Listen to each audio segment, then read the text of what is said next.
آج کل بیانیے یعنی نیریٹو کا دور ہے، میڈیا کا دور ہے۔ جس کی میڈیا تک رسائی ہے یا جو اچھا بیانیہ بنا سکتا ہے وہ جیسے چاہے عوام کی سوچ پہ اثر انداز ہو کر ان کے فیصلوں کو بدل سکتا ہے۔ عام آدمی بیچارہ تو یہ سوچتا ہے کہ مجھے بڑی خبریں مل رہی ہیں اور میں بڑے صحیح فیصلے کر رہا ہوں، میری سوچ بالکل صحیح ہے، جبکہ ایسا نہیں ہے۔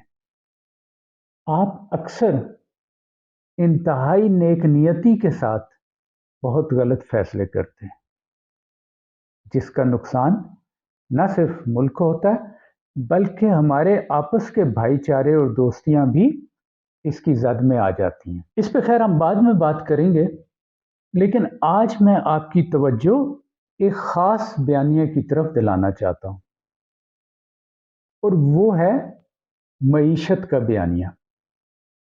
آپ مجھے یہ بتائیے کہ دنیا پہ اس وقت حکمرانی کون کر رہا ہے؟ اس وقت دنیا پر سرمایہ کارانہ نظام کا غلبہ ہے۔ اصل طاقت سرمایہ داروں کے پاس ہے، جس کے ذریعے وہ حکومتوں اور اداروں کے اوپر بھی اثر انداز ہوتے ہیں۔ سرمایہ دار کو چاہیے کیا؟ پیسہ۔ یہ میڈیا ہاؤسز، یہ اخبارات، یہ سوشل میڈیا، یہ کون چلاتا ہے؟ ظاہر ہے میرے جیسے سفید پوش شخص کی تو اتنی حیثیت ہے نہیں، اور یہ سرمایہ دار اس لیے کہ وہ ان کا غلبہ جو ہے وہ قائم رہے دنیا کے اوپر اور ان کی تجوریاں مزید مضبوط ہوتی جائیں، انہوں نے ہمیں یہ باور کرا دیا ہے کہ معیشت ہی سب کچھ ہے، پیسہ ہی سب کچھ ہے۔ مسئلہ بھی معاشی یعنی بیڈ اکانومی، اور اس کا حل بھی معاشی۔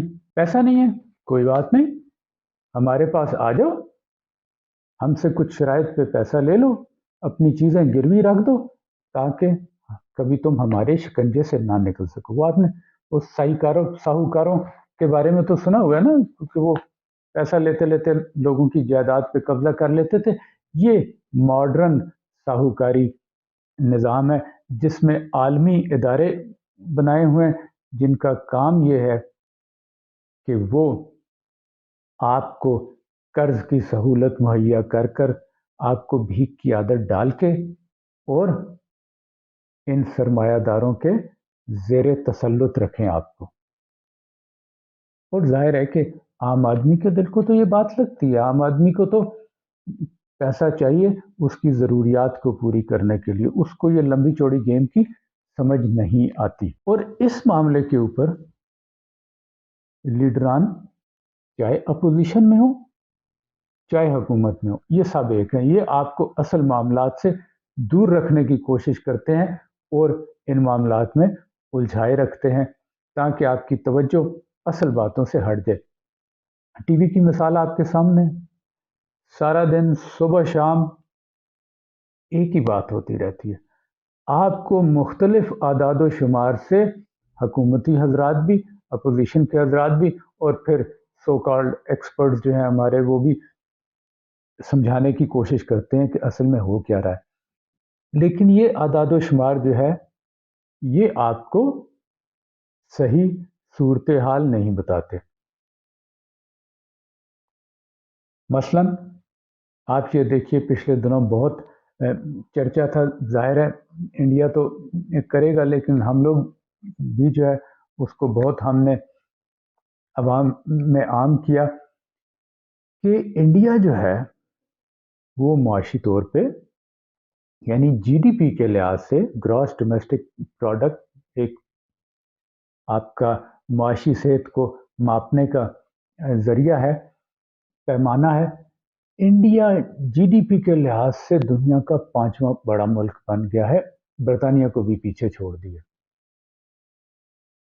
اب اگر میں آپ کو یہ کہوں کہ انڈیا جی ڈی پی ہی کے لحاظ سے دنیا میں 127ویں نمبر پر ہے، تو آپ میری ذہنی حالت پر شک کریں، جبکہ حقیقت یہی ہے۔ یعنی ایک جی ڈی پی، جس کو آپ نامنل جی ڈی پی کہتے ہیں، اس کے لحاظ سے انڈیا 5ویں نمبر پہ، جبکہ دوسرا جی ڈی پی جس کو آپ پرچیزنگ پاور پیرٹی یعنی قوت خرید کے نام سے جانتے ہیں، اس کے لحاظ سے انڈیا 127ویں نمبر پر ہے۔ اب آپ مجھے بتائیے کہ انڈیا امیر ملک ہے یا غریب ملک؟ اچھا، اب اس میں ایک گروہ بڑا متحرک ہے آج کل، جو بڑی شدت سے یہ احساس دلانے کی کوشش کر رہا ہے، اور ہم بھی وہ پوسٹ فارورڈ کرتے رہتے ہیں کہ وطن عزیز خدا نخواستہ معاشی طور پہ دیوالیہ ہو چکا ہے یا بس ہونے ہی والا ہے۔ ایسا بالکل بھی نہیں ہے۔ اگر خدا نخواستہ آپ کو یہ لگتا ہے کہ ملک دیوالیہ ہو رہا ہے، تو اس کی وجہ معاشی ہرگز نہیں ہے، اس کی وجہ اخلاقی، سماجی اور سیاسی دیوالیہ پن ہے۔ اس کی طرف توجہ دینے کی ضرورت ہے ہمیں، جس سے ہماری توجہ ہٹائی جا رہی ہے۔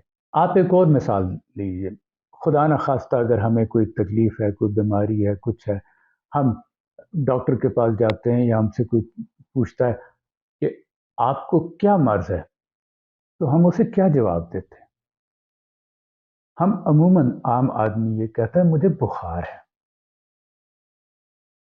میں کھانا ہضم نہیں کر پا رہا، میرے سر میں درد ہے۔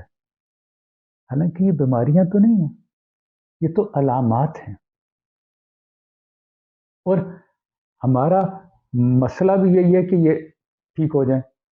تو ہم ڈاکٹر کے پاس جاتے ہیں، وہ ہمیں سکون آور دوائیاں، وہ درد کش انجیکشن جو ہے، پین کلرز، وہ لگا کے ہماری تکلیف دور کر دیتے ہیں، ہم خوش ہو جاتے ہیں۔ اور جو ڈاکٹر ہمیں یہ کہہ دے کہ اس میں وقت لگے گا، دیر لگے گی یہ ٹھیک ہونے میں، ہم اس کے پاس نہیں جاتے۔ اصل ڈاکٹر وہ ہے جو آپ کے اصل مرض کی تشخیص کرے اور اس کا علاج کرے، چاہے اس میں وقتی طور پہ زیادہ تکلیف ہو، چاہے اس میں دیر لگے۔ اگر کینسر ہے، کوئی رسولی ہے، تو اس کو ٹھیک کریں۔ درد دبانے سے مسئلہ حل نہیں ہوگا، علامات پہ کام کرنے سے اصل بیماری وہیں رہے گی اور وقت کے ساتھ ساتھ بڑھتی جائے گی، اور خدا نخواستہ ایک وقت آئے گا جب آپ کو بڑا آپریشن کرنا پڑے گا یا مرض لا علاج ہو جائے گا۔ ہمارا حال بھی آج کل کچھ اسی طرح ہے۔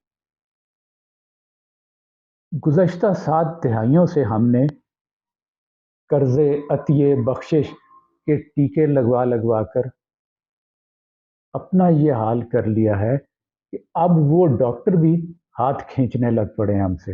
اسی طرح بالکل میری نظر میں معیشت جو ہے وہ علامت ہے۔ اصل مسئلہ سیاست ہے، حکمرانی ہے، جسے آپ گورننس کہتے ہیں۔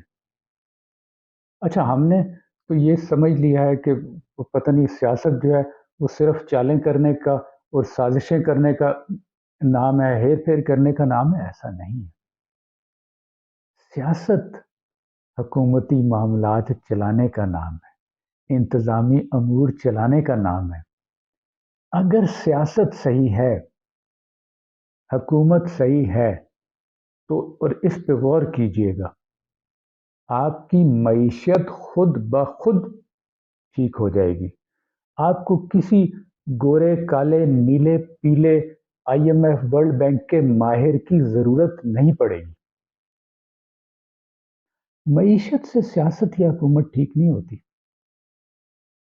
اچھی حکمرانی سے معیشت ٹھیک ہوتی ہے۔